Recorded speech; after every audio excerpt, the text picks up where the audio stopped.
রাদিয়াল্লাহু তাআলা তিনি বলতেছেন, হে যুবক, তুমি কি বাজারে দুধ গলে বিক্রি করতে যাব? বলে হ্যাঁ, আমি তো যাব। উমর ফারুক রাদিয়াল্লাহু তাআলা তিনি বলতেছে, যুবক চলো চলো, আমিও তোমার সাথে যাব বাজারে, তোমার সাথে আমিও যাব বাজারে। বিরাদুল ইসলাম মাদার সামানিকরাও, এ সোনা মানিকেরাও, যখন বিরাদারি কথা বলার পরে যুবকটা কিন্তু বাবা যে আল্লাহর কাছে দোয়া করতে আছে, বলো গো রব্বুল আলামিন, আমি তোমার ফারুককে তো মিথ্যা কথা বলে দিয়েছি, আল্লাহ আমি বাঁচবো তো বাঁচবো কেমন করে? এই যুবকটা আল্লাহর কাছে দোয়া করছে, আল্লাহ গো আমাকে উমারের হাত থেকে বাঁচায়া নিও, আমি তো দুধ নিয়ে যাই না, আমি চাদর দিয়ে ঢেকে নিয়ে যাচ্ছি শুধু মদের বোতল। কিসের বোতল? দুধ নিয়ে যায়নি। উমর ফারুক মিথ্যা কথা বলেছে, আমি দুধ নিয়েছি, কিন্তু দুধ নাই, চাদর তলে বাবা যে মদের বোতল ভরা আছে। যুবকটা বাবা তার পিড়ি চমকাচ্ছে, আমি তোমার ফারুককে মিথ্যা কথা বলেছি, তাইলে তো যদি আমি বাজারে যখন মদের বোতল বের করব, সঙ্গে সঙ্গে আমার গর্দান কেটে জমিনে ফেলাইয়া দেবে। যুবক আল্লাহর কাছে দোয়া করছে, আল্লাহ আল্লাহ গো তুমি ক্ষমা করে দাও, আল্লাহ আর জীবনে কোনোদিন মদ বিক্রি করব না। যুবকটা আল্লাহর কাছে ক্ষমা প্রার্থনা চাই। বাবা যে মুসলমান ভাইয়েরাও এক পা দুপা করে যখন বাজারে পৌঁছে গেল, হযরত উমর ফারুক বলছে, যুবক তোমার দুধগুলো বের করো, তোমার দুধগুলো আমি কিনে নিতে চাই। বিরাদুল ইসলাম মাদার সামানিকরাও যখন বাবা এই কথা বলার পর যুবকটা দেহ কিন্তু বাবা কাঁপতে শুরু করেছে, বাবা ভয় ডালাতে বাবা কাঁপতে শুরু করেছে, আল্লাহ গো তুমি রক্ষা করো, আমাকে উমরের হাত থেকে বাঁচায় নিও, আল্লাহ জীবনে কোনোদিন মদ বিক্রি করব না, আল্লাহ তুমি আমাকে ক্ষমা করে দাও। ওই যুবকটা যখন বাবা চাদরের তল থেকে দুধের বোতল করে আপনার বের করতে যাবে কি, মদের বোতল করে আপনার বের করতে যাবে কি, আল্লাহর কি কুদরত, বাবাজি মদ থেকে দুধের বোতল হয়ে গেছে। সুবহানাল্লাহ, মদ থেকে দুধ হয়ে গেছে, দুধের বোতল আপনার বেরোতেছে। বিরাদুল ইসলাম মাদার সামানিকরাও যখন বাবা যুবকটা দেখেছে ব্যাপারটা কি, আমি তো মদ ভরে নিয়ে এসেছি বোতলে, কিন্তু দুধ হলো কেমন করে? বিরাদুল ইসলাম মাদার সামানিকরাও উমর ফারুক বলতেছে, এ যুবক কি ব্যাপার, তোমার মুখটা এত শুকনো হয়ে গেল কেন, তোমার ঠোঁট গলে এত শুকনো হয়ে গেল কেন? তখন বলতেছে, বলো গো উমর ফারুক ভাই, আপনাকে একটা সত্য কথা জানাইয়া দিই, আপনি আমাকে যখন জিজ্ঞাসা করলেন, গো যুবক তুমি মোটা চাদর গাইতে কোথায় যাব, কিন্তু হুজুর আপনাকে আমি দুধের কথা বলেছিলাম, কিন্তু হুজুর দুধ ছিল না, আমার কাছে মদ ভরা ছিল, আমি যখন বাজারে এসে তো আপনার মদের বোতল বের করতেছি, অটোমেটিক দুধ তৈয়ার হয়ে গেছে। উমর ফারুক বলতেছে, বলো গো যুবক, আল্লাহ পাক আল্লাহ তাআলা তোমাকে ক্ষমা করে দিয়েছে, আল্লাহ পাক আল্লাহ তাআলা তোমার জীবনের গুনাহ খাতাগুলো আল্লাহ maaf করে দিয়েছে। ওগো যুবক, যুবক তোমার কাছে একটা আবেদন করতে চাই, এ যুবক তুমি আর জীবনে কোনোদিন মদের ব্যবসা করো না, এই দুধের ব্যবসাটাই করিও। এটা জোর হবে না? সুবহানাল্লাহ। উমর ফারুক বলছে, এই যুবক তোমাকে আল্লাহ ক্ষমা করে দিয়েছে, জোরে বলে সুবহানাল্লাহ, সুবহানাল্লাহ। তাই যুবকদেরকে বলছে, ভাই অনেক পাপের কাজ করেছো না, করেনি? রাতে চলতে চলতে গোনাও, দিনের বেলা চলতে চলতে গোনাও, বাবা যে কত গুনাহ হয়ে যায়, এত গুনাহ করি এত গুনাহ করি, আল্লাহ পাক আল্লাহ তাআলা বলছো, গো আমার বান্দা বান্দিরো তোমরা যতই গুনাহ করো না কেন, আল্লাহ বলছে আমার কাছে ক্ষমা প্রার্থনা চাও, আল্লাহ পাক আল্লাহ তাআলা বলতেছে আমি তাকে দিল থেকে ক্ষমা করে দেব। জোরে বলেন সুবহানাল্লাহ। এ যুবক ভাইরা, সামনে রমজান মাস আসছে, 30টা রোজা রাখবেন, সামনে রমজান মাস আসছে তারাবির নামাজ পড়বেন, সামনে রমজান মাস আসছে রোজাদার মানুষদেরকে ইফতার করাবেন, সামনে রমজান মাস আসছে বাবাজি মুসলমান সোনা মানিকের নিজের বেটাকে রোজা রাখতে বলবেন, নিজের বিটিকে রোজা রাখতে বলবেন। আজকালকার যুবক ছেলেরা বাবা, কিছু যুবকরা আছে বাবা পবিত্র রমজান মাসে রোজা রাখতে ভালো লাগে না, আবার কিছু যুবক আপনার বয়স্ক মানুষেরা আছে তাদেরকে বলা যায় চাচা তুমি রোজা কেন রাখছো না, বলে আর বলিয়েন না, পেটে গ্যাস পেটে অম্বল। বলে না চার দোকানে গিয়ে দেখবেন আসর টাইমে চা খাচ্ছে, বড় বড় দাড়ি ছেড়েছে, হাগো চাচা রোজা কেন রাখেননি, আর বলে না ভাই আমি খিদে যারা সহ্য করতে না, পেটে কুকু করে তাহলে রোজা রাখতে পারিনি। বলে কি বলে না? আল্লাহ বলছে একবার কবর আয়, তোকে কিভাবে ফুট বাড়ে বাড়ে মারবো, কবর শুধু আই। আর যারা পাবজি গেম খেলছো দাঁড়াও তোমাদেরকে দিব একটুখানি, অসুবিধা নেই। এদিকে যুবকের পাবজি খেলে, ফ্রি ফায়ার সব। হ্যাঁ শোনো আস্তে আস্তে সব বলবো নাকি, নাকি বলছে সব বলা হবে। আগে মন দিয়ে শুনেন, আল্লাহর কাছে ক্ষমা প্রার্থনা চান, কি বলে কি বলে ক্ষমা করবেন? আল্লাহ গো জীবনে গুনাহ করেছি, পাপ করেছি, আস্তাগফিরুল্লাহ রব্বি মিন কুল্লি জামবি ওয়া আতুবু ইলাই ওয়ালা হাওলা ওয়ালা কুওয়াতা ইল্লা বিল্লাহিল আলিয়্যিল আযীম। আল্লাহ বলতেছে যে আমার বান্দা আমার কাছে তওবা ইস্তেগফার একবার পড়ে নেবে, ওই বান্দাকে আমি দিল থেকে ক্ষমা করে দেব। বাবাজি মুসলমান ভাইরা, আমার সোনা মানিকের, তাই আপনাদেরকে বলতে চাই এই পবিত্র রমজান মাসে বাবা রোজা রাখবেন তো, রোজা রাখবেন ইনশাআল্লাহ, রোজা রাখবেন, মসজিদে গিয়ে বাবা ইফতার করাবেন, ইফতার নিজেও করবেন, বাবা যে মুসলমান তারাবির নামাজ পড়বেন। সোনা মানিকের আল্লাহ পাক আল্লাহ তাআলা বলতে গো আমার বান্দা বান্দিরা, তোমরা রমজান মাসে যদি 30টা রোজা রাখতে পারো, তোমরা যদি 30টা রোজা রাখতে পারো তাইলে পরে তোমাদের জীবনের গুনাহ খাতাগুলো মাফ করে দেব। জোরে বলেন না সুবহানাল্লাহ। ও ভাই আপনাদেরকে বলতে চাই রে ভাই, আমরা বছরে কটা মাস পাই? 12টা মাসের মধ্যে একটা মাস রোজা আর 11টা মাস দুমদারাকা খাই। কি গো এটা সেটা হেন তেন সবকিছু খাই বাবা। আল্লাহ বলছে বলে বান্দা গো পবিত্র রমজান মাসে 30টা যদি রোজা রাখতে পারো, ওগো বান্দা তোমরা 11টা মাস যা কিছু খেয়েছো তোমাদের প্রত্যেকটা জিনিসের হিসাব দিতে হবে, পাই টু পাই হাসর মাঠে হিসাব দিতে হবে। আল্লাহ বলছে গো বান্দারা তোমরা রমজান মাসে যদি 30টা রোজা রাখতে পারো, 11টা মাসের খাবারের আল্লাহ হিসাব নিবে না। তাইলে বোঝা গেল 30টা রোজা রাখবেন। ও বাবারা বলতে চাই মা জননীরা, ও মা জননী সিরিয়াল বালি হয় না আমার, যদি নারী হতে হয় খাফনে জান্নাতের মতো হন, নারী যদি হতে হয় হযরত রাবিয়া বসির মতো হন, নারী যদি হতে হয় হযরত আসিয়ার মতো হন, নারী যদি হতে হয় হযরত মা আমিনার মতো হন, নারী যদি হতে হয় হযরত মা আমিনা রাদিয়াল্লাহু তাআলা আনহার মতো নারী হন।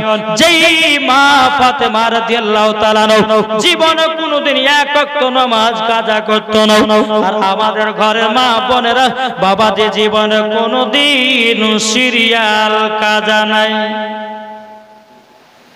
ঠিক না? সিরিয়াল দেখতে রাজি এরা। এদিকে মায়েরা সিরিয়াল কি তা তো বোঝে না। সিরিয়াল কাকে বলে জানে? কি গো জানে? আমার তো মনে হচ্ছে মায়েরা জানে না। আমাদের মুর্শিদাবাদের মহিলারা খুবই সিরিয়াল দেখে ভাই।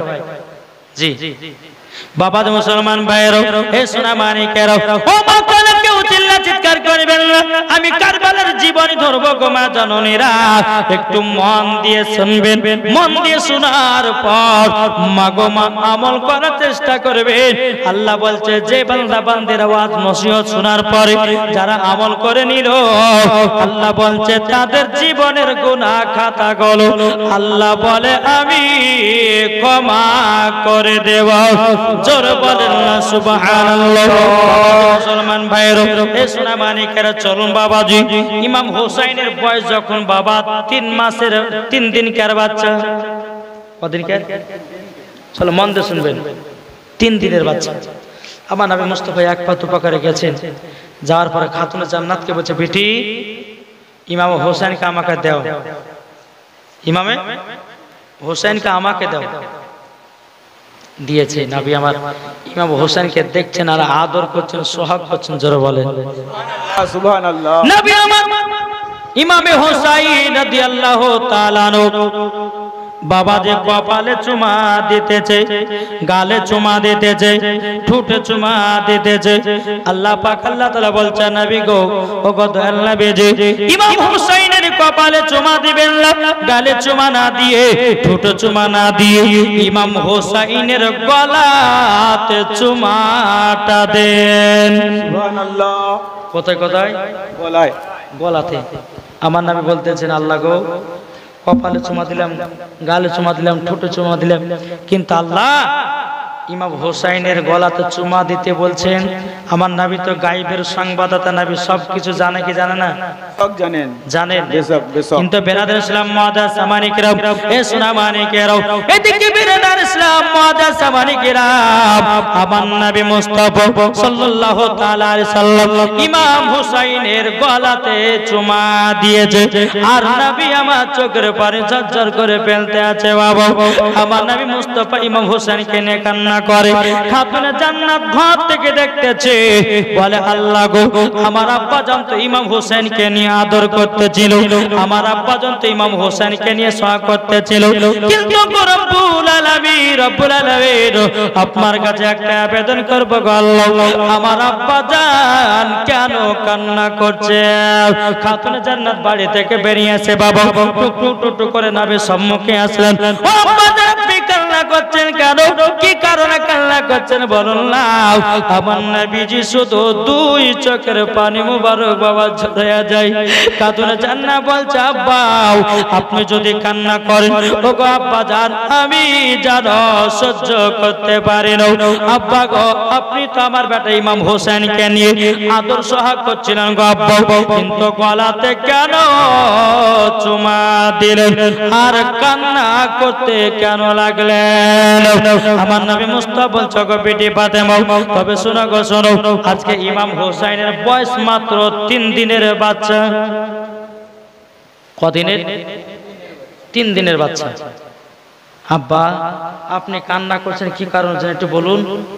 নবী আমার বলছে, বেটি ফাতেমা, তোমাকে যদি এই ঘটনাটা বলি তো বেটি তুমিও কান্না করতে লাগবা। বেটি শুনো না, বাড়িতে যাও আর জামাইয়ের জন্য খাবার তৈয়ার করো, জোরে বলেন। খাতুনে জান্নাত বলতে বলে, আব্বা জান আপনি যতক্ষণ না বলবেন আমি এই জায়গা থেকে এক পাও আগে বাড়বো না, জোরে বলেন। আমার নবী বলছে, গো বিটি ফাতেমা, ইমাম হোসেনের কপালে যখন আমি চুমা দিছিলাম, আমি যখন গালে চুমা দিছিলাম, আমি যখন ঠোঁটে চুমা দিছিলাম, আল্লাহ ও গো বিটি ফাতেমা, আল্লাহ পাক আল্লাহ তাআলা আমাকে বলছে, নবী গো, ইমাম হোসেনের কপালে গালে ঠোঁটে চুমা না দিয়ে ইমাম হোসেনের গলাতে চুমাটা দেন। খাতুনে জান্নাত বলছো, গো আব্বা জান, ইমাম হোসেনের গলাতে চুমা কেন দিতে বলতেছেন বলুন না? তখন বলছে, বলো গো বিটি ফাতেমা, তবে শুনে রেখে দাও, ইমাম হোসেনের বয়স যখন 53 বছর বয়স হয়ে যাবে, ইসলামকে জিন্দা রাখার জন্য, কুরআনকে জিন্দা রাখার জন্য, ইজমাকে জিন্দা রাখার জন্য, কিয়াসকে জিন্দা রাখার জন্য, বেরাদার ইসলাম মুআদ্দাস সাবারিকরাও, আমার নবী বলছো, গো বিটি ফাতেমা, ইমাম হোসেন কারবালায় যুদ্ধ করতে যাবে, আর ইবনে জিয়াদের লোকেরাও ইমাম হোসেনের গলাতে ছুরি চালাবে। খাতুনে জান্নাত চোখের পানি ফেলা বলছে, আব্বা গো, আমার বেটা ইমাম হোসেনের গলাতে ছুরি চালাবে কিসের জন্য গো আব্বা? নবী আমার বলছো, গো বিটি ফাতেমা, তবে শুনো গো, ইমাম হোসেনকে কারবালায় শহীদ হতে হবে একটার কারণে, ইমামে হোসেন কারবালাতে শহীদ হয়ে ইসলামকে জিন্দা রাখবে। খাতুনে জান্নাত মা ফাতেমা রাদিয়াল্লাহু তাআলা তিনি চোখের পানি ফেলা বলছে, আব্বা গো, আমার কলিজার টুকরা বেটা ইমাম হোসেন কারবালা শহীদ হবে। ও আব্বা জান, আমি কারবালার ময়দান দেখতে চাই। কে বলছে? খাতুনে জান্নাত বলছে, আব্বা গো, যে কারবালাতে ইমামে হোসেন শহীদ হবে, আমি ওই কারবালার ময়দানটা আমি এক নজর দেখতে চাই। জোরে বলেন। নবী আমার বলছো, বলো গো বিটি ফাতেমা, তুমি শুনে রেখে দাও, শুনে রেখে দাও, কারবালা এখান থেকে 300 থেকে 350 মাইল দূর। কত? 350 মাইল দূর। আমাদের মুর্শিদাবাদ থেকে আপনাদের এলাকা বাবা 300 মাইল, 300 কিলোমিটার। ঠিক না? এই 300 কিলোমিটার রাস্তা কমসে কম 8 ঘন্টা লাগবে। তাহলে বলুন, সে জামানাতে কি 4 চাকা ছিল? না, সে জামাতে ছিল উটের সফর, ঘোড়ার সফর, তখন বাস স্ট্যান্ড ছিল না। তো নবী আমার বলতেছে, বেটি ফাতেমা, তোমাকে কারবালার ময়দান যে আমি দেখাবো, তো কারবালার ময়দান 300 থেকে 350 মাইল দূর। তোমাকে কিভাবে দেখাবো? তোমাকে একদিন আমি কারবালার ময়দানে গিয়ে তোমাকে কারবালার ময়দান দেখিয়ে দেবো। জোরে বলেন আল্লাহ। বেরাদার ইসলাম মুআদ্দাস সামানিকরাও, এ সোনা মানিকেরও, যখন বাবা এই কথা বলার পরে খাতুনে জান্নাত মা ফাতেমা রাদিয়াল্লাহু তাআলা তিনি বলছে, আব্বা গো, না না না, আমি এখনই কারবালার ময়দান দেখতে চাই। আমার নবী বলছে, গো বিটি ফাতেমা, তবে শোনো গো, কারবালার ময়দান বিটি গো এখান থেকে 300 থেকে 350 মাইল দূর। তোমাকে 1 মাসের ভিতরে নিয়ে গিয়ে আমি কারবালার ময়দান দেখায়া দেব। খাতুনে জান্নাত চোখের পানি ফেলে বলতেছে, আল্লাহ গো, আমার আব্বা জান শাহাদাতের আঙ্গুলের ইশারাতে আসমানে চাঁদকে 2 টুকরা করেছে। আমার আব্বা জান পাথরকে কলমা পড়িয়েছে। আমার আব্বা জানের কাছে গাছ আছে, নবীকে সালাম দিয়েছে। আমার আব্বা জান খেজুরের আটি থেকে আমার আব্বা জান খেজুরের গাছ বানিয়েছে। নিশ্চয় আমার আব্বা জান এখনই কারবালা দেখাবে। জোরে বলেন। খাতুনে জান্নাত মা ফাতেমা রাদিয়াল্লাহু তাআলা আনহা তিনি বলতেছে, বলো গো আব্বা জান, আমি এখনই কারবালা ময়দান দেখতে চাই। আমার নবী বলতেছে, কারবালার সঙ্গে কথা বলতেছে, এ কারবালা কোথায় আছো, কথা বলো। কারবালা বলছে, লাব্বাইক ইয়া রাসূলুল্লাহ, লাব্বাইক হাবিবাল্লাহ, নবী গো, আপনার পা মোবারকে আমি কুরবান হয়ে যাব। কারবালা বলছে, ওগো নবী, আপনার হুকুমটা বলুন। আমার নবী বলছে, গো কারবালা, তোমাকে এক নজর দেখতেছে আমার বিটি ফাতেমা, তুমি কি আসবে নাকি? কারবালা কথা বলে নাও। আমার নবী বলছে, কারবালা, তোমাকে দেখতে চাই হযরত ইমামে হোসেন, যে ইমামে হোসেন তোমার বুকে রক্ত লাল লাল হয়ে যাবে গো। ওগো কারবালা, তুমি কি আসবে নাকি? কারবালা কথা বলে নাও। আমার নবী বলছে, গো কারবালা, তোমাকে এক নজর দেখতে চাই হযরতে ইমাম হাসান, তুমি কি আসবে নাকি? কারবালা কথা বলে নাও। এই কারবালা, তোমাকে দেখতে চাই আমার জামাই হযরতে আলী। এই কারবালা, তুমি কি আমার কাছে আসবে নাকি? বাবাতে মুসলমান কোনো কথাই বলে না। আমার নবী বলছে, কারবালা, কারবালা, আমি তোমাকে এক নজর দেখতে চাই। আল্লাহর কি কুদরত, বাবাদের সঙ্গে সঙ্গে সঙ্গে কারবালার ময়দান আমার নবীজির সম্মুখে হাজির হয়ে গেছে।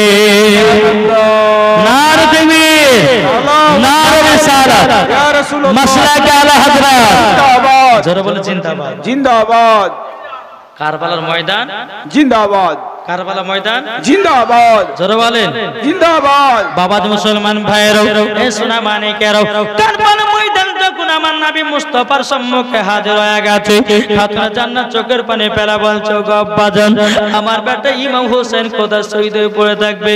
আব্বা গো, একটু মাঠখানাকে দেখায়া দেন। বেরাদার ইসলাম মুআদ্দাস সামানিকরাও, খাতুনে জান্নাত তাকে দেখে দেওয়াল চাপা ও গব্বাজান আমাকে এখনই কারবালার ময়দানটা দেখায়া দেন আমার বেটা ইমাম হুসাইন কোথায় শহীদ হয়ে পড়ে থাকবো গো আব্বু আমি ওই জায়গাটা এক নজর দেখতে চাই আমার নবী মুস্তাফা চোখের পানি ফেলা বলছো গো বেটে ফাতেমা একটু সহ্য সবর করো তোমাকে কারবালার ময়দান যেখানে শহীদ হয়ে পড়ে থাকবে ইমাম হুসাইন তোমাকে ওই জায়গাটা দেখায়া দেব বেটে গো একটু ধৈর্য ধরো একটু বেটে ধৈর্য ধরো আমার নবী মুস্তাফা হযরতে জিবরিল আমিনকে ডাকতেছে এ জিবরিল কোথায় এত হাজির হও জোরে বলেন সুবহানাল্লাহ জিবরিল আমিন কারেন্ট মতো হাজির সুবহানাল্লাহ লাব্বাইক ইয়া রাসূলুল্লাহ নবীকে কি হুকুম বলুন নবী বলছে কারবালা শুনো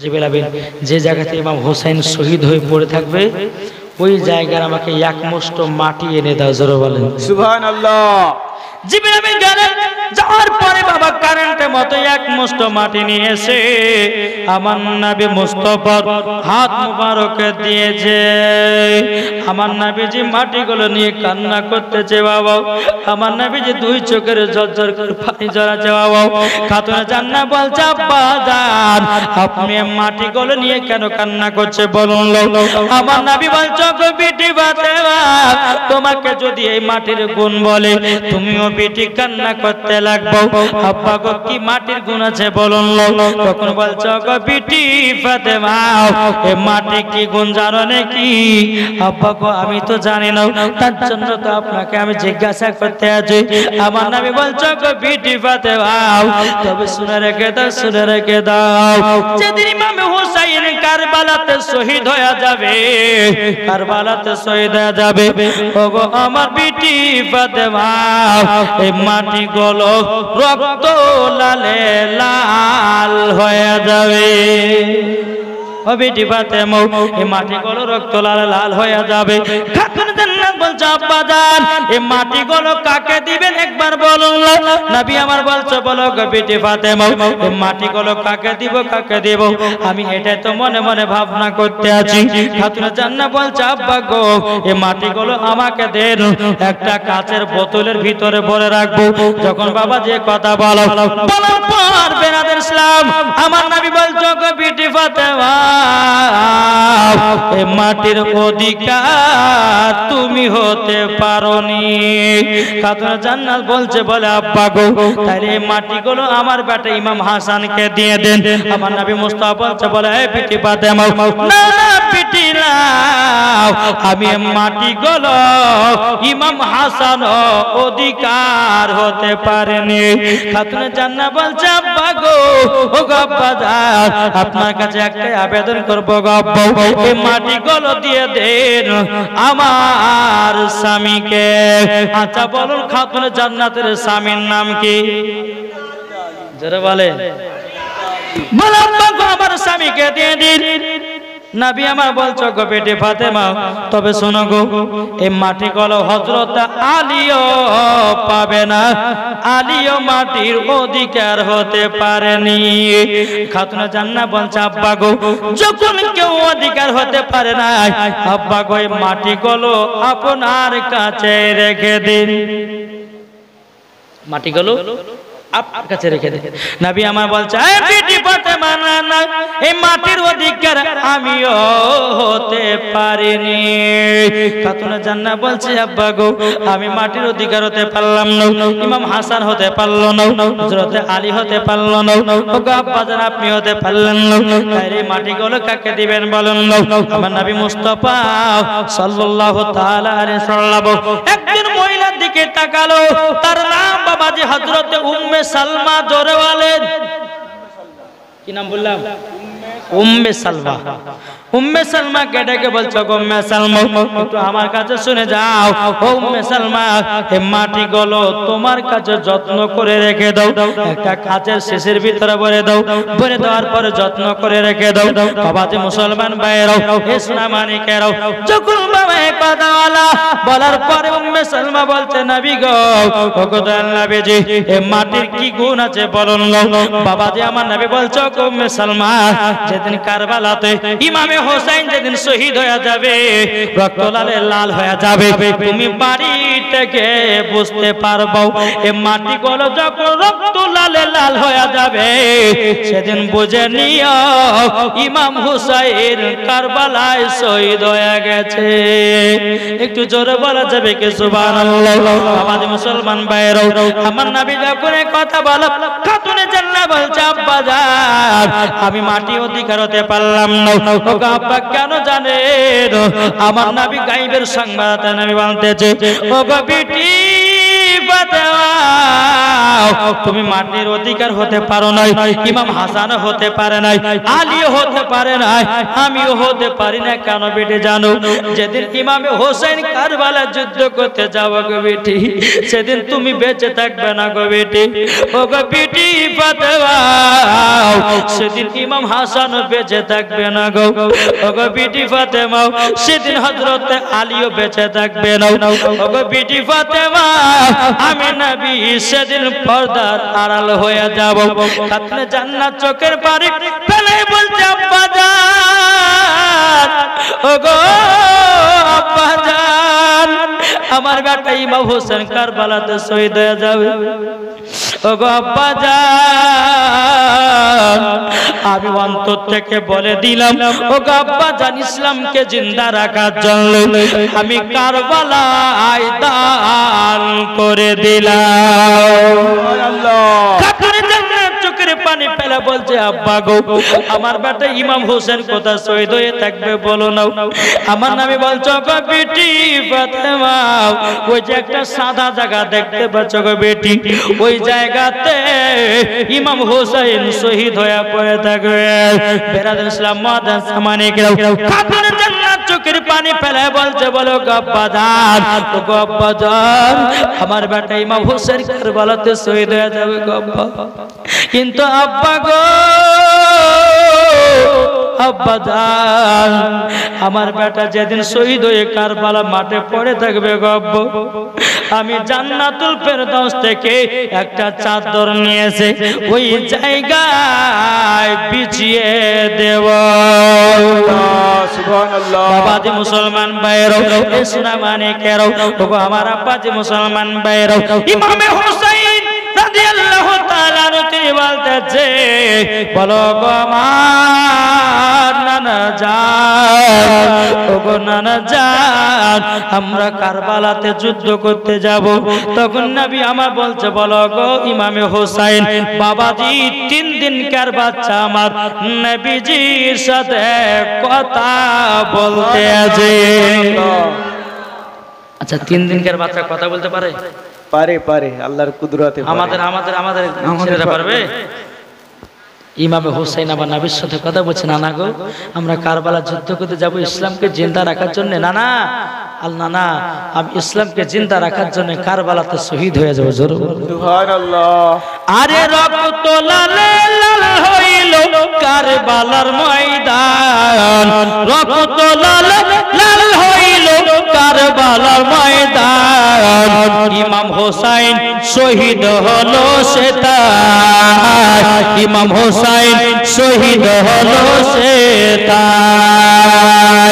ওগো আমার নানা জান বিদাও দাও তোমার জান, ওগো আমার নানা জান বিদাও দাও তোমায় যাব আমরা কারবালাতে, যাব আমরা কারবালাতে আর ইসলাম জিন্দা করে যায়।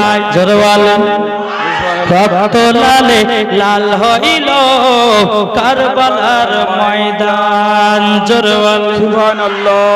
বাবাজি এই কারবালার জীবনী শুনতে গেলে কমসে কম বাবা 7 রাতের জীবনী। আপনাদের এদিকে জীবন টিবন হয় না?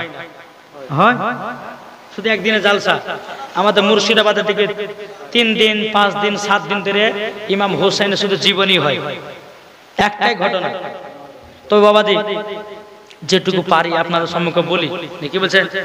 একবার কারবালা পর্যন্ত পৌঁছাবো নাকি বাবাজি? চলো। ইমাম হোসেনের বয়স যখন বাবা কত হলো? 2 বছর। কত বললাম? এদিকে আমার নবী মুস্তাফা ইমাম হোসেনকে সঙ্গে করে নিয়ে মসজিদে নববীতে যাচ্ছেন। কোথায়? নববীতে। নবী আমার নামাজে দাঁড়িয়ে গেছে, ইমাম হোসেন রাদিয়াল্লাহু তাআলা আনহু বাবাজি নবী আমার সিজদায় গেছে, আর ইমাম হোসেন যেন কাঁধের উপরে উঠেছে। নবী আমার ইমাম হোসেন কি করেছেন? 2 বছর বাচ্চা তো, নবীর এই ঘাড় মোবারক উঠে গেছে, উঠে গেছে। আল্লাহ বলছে নবী গো, নবীজি আপনার কাছে একটাই আবেদন করব, আপনি মাথা মোবারক তুলবেন না। সুবহানাল্লাহ। কার জন্য? কার জন্য? হুসেনের জন্য, ইমাম হোসেনের জন্য। ওগো নবীজি আপনি যদি মাথা মোবারক তুলে নেন, ইমাম হোসেন পড়ে যাবে, ব্যথা বেদনা পাবে, যতক্ষণ না নামবে আপনি সিজদা থেকে মাথা মোবারক তুলবেন না। সুবহানাল্লাহ। বাবাজি মুসলমান ভাইরা, সোনা মানিকেরা, নবীর সাহাবীরা বাবাজি কাতারে দাঁড়িয়ে আছে, আমার নবী মুস্তাফা কাঁধে বাবা ইমাম হোসেন আপনার চেপে গেছে। এদিকে চেপে যাওয়ার পরে বাবা বহুক্ষণ পর ইমাম হোসেন নিজ মনে দে নবীজির কান থেকে আপনার নেমে যায়। নেমে যাওয়ার পরে টুক টুক টুক টুক করে ইমামে হোসেন বাবা বাড়ির দিকে রওনা দিয়েছে। নবী আমার সিজদা থেকে মাথা তুলেছেন, বাবাজি ডানে বামে সালাম ফিরিয়েছে। নবীর সাহাবীরা বলছে কদল নবীজি গো, আজকে সিজদাতে এত লম্বা হয়ে গেল কেন? আপনার উপরে কি ওহী নাযিল হচ্ছিল? আমার নবী বলছে গো সাহাবীরা, না না আমার উপরে আজকে ওহী নাযিল হয় নাই, আমার উপরে আমার নওয়াসায়ে রাসূল ইমাম হোসেন গর্দানে চেপে গেছিল। আল্লাহর হুকুম ছিল সিজদা থেকে মাথা মুবারক তুলি না। সুবহানাল্লাহ। আমার নবী বলতেছে ও সাহাবীরা তোমরা কি কষ্ট পেয়েছো নাকি? বলে হুজুর গো কষ্ট আর কি পাবো। বিরাদর ইসলাম মুআদ্দাস সামানিকরাও, আমার নবী বলছো গো সাহাবীরা তোমরা সিজদাতে কবার সুবহান রাব্বিয়াল আলা পড়েছো? সাহাবীরা বলছে নবী গো আমরা একবার নয় দুবার নয় 72 বার সুবহান রাব্বিয়াল আলা পড়েছি। নবী গো সুবহান রাব্বিয়াল আলা আপনার 72 বার পড়েছি। বিরাদর ইসলাম মুআদ্দাস সামানিকরাও, আমার নবী বলতেছে বলো গো আমার সাহাবীরা আমার কাঁধে ওঠার জন্য ইমাম হোসেনকে কারবালার ময়দানে একটা কষ্টদায়ক আযাব দিয়ে দিয়েছে। কষ্টদায়ক একটা জানো ভয়ঙ্কর আপনার কিনা যুদ্ধের ঘটনা করে দিয়েছে। কারণ এজিদের লোকেরাও ইবনে জিয়াদের লোকেরা ইমাম হোসেনের শরীরে একটা নয় দুটো নয় 72 খানা তীরশন মারবে। কটা? 72 খানা তীরশন মারবে। এদিকে ইমাম হোসেন খাতুন জান্নাতের কাছে গেছে, তো ইমাম হোসেন তো 2 বছর বালক, বলছে মা গো ও মা জননী, আজকে আমি নানাদের কাছে গেছিলাম, আজকে খুব মজা পেয়েছি। খাতুন জান্নাত বলছে হ্যাঁ গো বেটা কিসের মজা? বলেন নানা সিজদাতে গেছিল আর আমি কাঁধের উপরে উঠে গেছিলাম, মজা লেগেছে। এদিকে খাতুনে জান্নাত যেমন একটা চট তুলতে যাবে কি আমার নবী বলছে বিটি ফাতেমা তুমি কার শরীরে হাত লাগাও, ইনি হলো ইসলামের জিন্দা। ইসলামের জিন্দা। ও বাজান আপনি সিজদাতে গেছিলেন, আমার বেটা ইমাম হোসেন আপনার কাঁধে চড়ে গেছিল, এটা তো একটা বেয়াদবি। আমার নবী বলছে বলো গো বিটি ফাতেমা, তবে শোনো গো শোনো তোমাকে একটা কথা বলে দিই। বলে কি কথা? বলো গো বিটি ফাতেমা, তুমি যে আমার কাঁধে ইমাম হোসেন চড়ে গেছিল কিন্তু আল্লাহ পাক আল্লাহ তাআলা তিনাকে একটা কষ্ট যেন দিয়ে দিয়েছে। বলে আব্বা কি কষ্ট দেখ বলো, আব্বা জান কি কষ্ট দেখ বলো। নবী বলতে বিটি গো যেদিন ইমাম হোসেন কারবালাতে শহীদ হতে যাবে, যুদ্ধ করতে যাবে, ওগো বিটি ফাতেমা ইবনে জিয়াদের লোকেরা ইমাম হোসেনের শরীরে একটা নয় দুটো নয় 72টা তীরশূল মারবে গো, এটাই হলো তার কষ্ট। বিরাদর ইসলাম মুআদ্দাস সামানিকরাও, ইসরা মানিকেরাও, যখন বাবা এই কথা বলা খাতুনে জান্নাত মা ফাতেমা রাদিয়াল্লাহু তাআলা আমার নবী আপনার কিনা ইমাম হোসেনকে বাবা সিনাতে লাগিয়ে নিয়েছে। সিনাতে লাগিয়ে নেওয়ার বাবা যে কপালে চুমা দিয়ে দিয়েছে। আর খাতুন জান্নাত বলছে, বলে আব্বা গো, আমার বেটা ইমাম হুসাইনকে কারবালায় দান করে দিলাম। জোরে বলেন সুবহানাল্লাহ। কারবালাতে দান করে দিলাম, কারবালাতে দান করে দিলাম। বাবা যে মুসলমান ভাইরা, এরকম ভাবে আপনার দিন জারাত আছে বাবা। ইমাম হুসাইনের বয়স যখন বাবা 8 বছর হলো, কত 8 বছর, 2 বছর থেকে 8 বছর নিয়ে গেলাম।